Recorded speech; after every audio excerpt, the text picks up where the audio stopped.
When Frank was thinking about the beautiful dresses of his teacher, about the villagers who had come to school and were sitting on the back benches of the room that were always empty, he heard his name being called by the teacher because it was his turn to recite the rules of participle. Frank had done his best in order to prepare the rules for participle so that he could recite the rules loudly, clearly, and without making any mistake.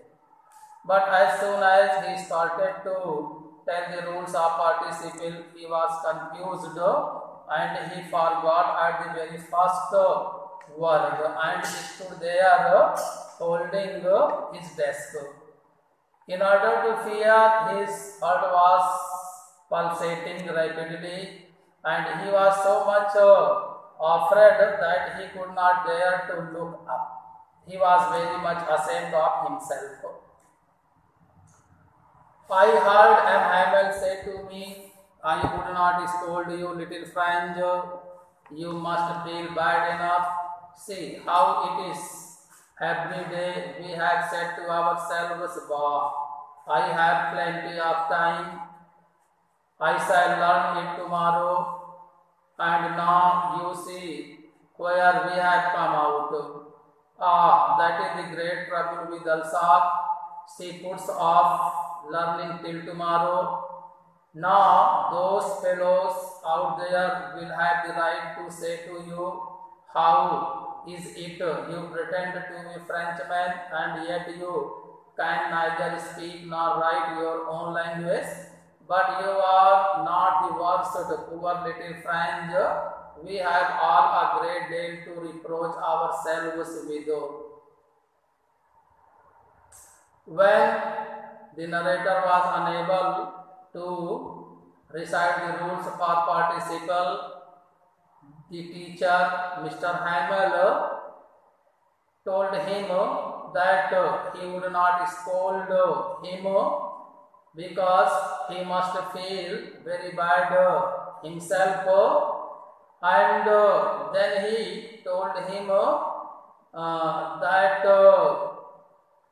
every day the students have told to themselves, leave it. They have a lot of time to prepare these rules in future, and they have always been leaving the act of learning on tomorrow, and see what situation have come out of it. This is the main problem with the students of Alsop. Actually, the school of the narrator Frank was in Alsop district. The students of Alsop districts were in the habit of postponing their act of learning on tomorrows.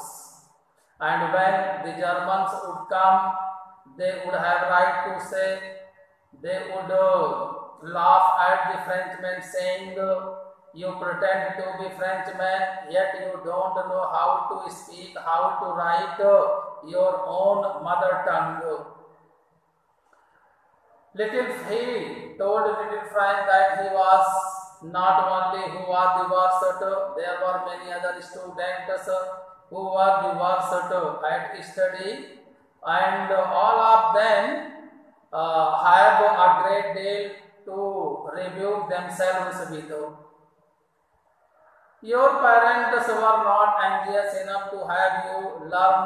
They preferred to put you to work on a farm or at the mills so as to have a little more money. And I have been to blame also. Have I not often sent you to water my flowers instead of learning your lessons? And when I wanted to go fishing, did I not just give you a holiday? Now the teacher Mr. M. Hamel blames the persons who did not pay attention to the education of these students. He said that the parents, he told the students that their parents were not very much anxious to their education, and their parents liked more to send them to work in the farm, on the farm and in the mills, in order they could collect some more money. The teacher said that he himself was to be blamed for it, and instead of teaching their lessons, he used to send the students for watering his flowers in his garden, and whenever he wanted to go for fishing, he gave the students a holiday instead of teaching them their lessons. Then from one thing to another, M. Hamel went on to talk of the French language, saying that it was the most beautiful language in the world, the clearest, the most logical, that we must guard it among us and never forget it. Because when the people are enslaved, as long as they hold fast to their language, it is as if they had the key to their prison. Then he opened a grammar and read us our lesson. I was amazed to see how well I understood it.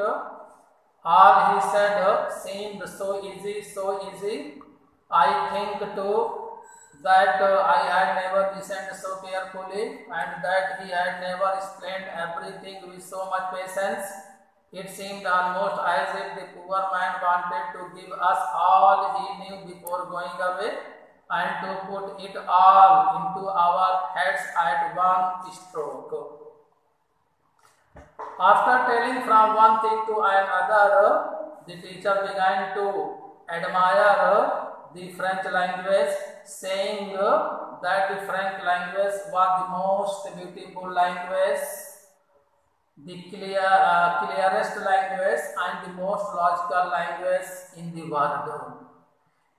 He told them that they must protect French language among themselves, and they must never forget it, because when the people of a country are enslaved, as long as they hold fast to their own language, it is as if they had the key to their prison. It meant if they continue to behave their own language, it is chance for them to be free again, to get their previous freedom again.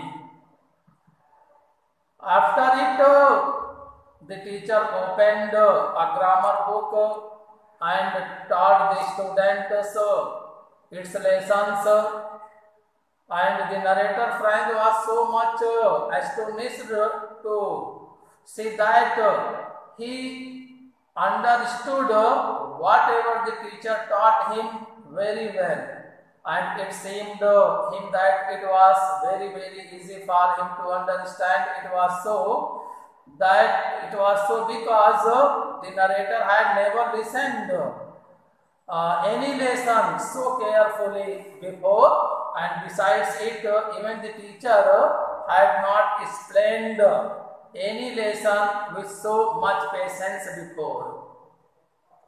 He was teaching in his best way, and it appeared as if the teacher wanted to give his whole knowledge to his students in his one lecture. After the grammar, we had a lesson in writing. That day M. Hamel had new copies for us written in a beautiful round hand, Alsace, France, Alsace, France, Alsace. They looked like little flags floating everywhere in the schoolroom. hung from the rod at the top of our desks. You ought to have seen how everyone set to work and how quiet it was. The only sound was the scratching of the pens over the paper. Once some beetles flew in, but nobody paid any attention to them, not even the littlest ones who worked right on tracing his books as if that was French too. On the roof, the pigeons cooed very loud, and I thought to myself, will they make them sing in German, even the pigeon? After lessons in grammar, the students did some work in writing. That day, namely on the day of the last lesson, M. Hamel had brought some new copies for the students. On the cover of the copies, France Alsace were written in beautiful handwriting. And these new copies looked like little flags that were floating everywhere in the schoolroom. They were hung on at the top of their desks from the rods, and each of the students were busy with their work. There was pin drop silence in the classroom. There was no sound, and if there was sound, it was only of the scratching of pens over the paper. Once some little insects came inside the classroom flying from outside, but none of the students paid attention to them. Even the smallest children did not look at them. They were busy with their work. On the roof of the school, some pigeons were sitting and they were cooing very low. Hearing them, Frank thought in his mind whether the Germans would make even the pigeons sing in German. The narrator means to say that the Germans can never impose their German language upon them, and the Frenchmen will never display so much love towards the German language as they display towards their own mother tongue, namely French language. And the Frenchmen will continue to despise the German language. Whenever I looked up from my writing, I saw M. Hamel sitting motionless in his chair and gazing first at one thing, then at another, as if he wanted to fix in his mind just how everything looked in that little schoolroom. Fancy, for 40 years he had been there in the same place.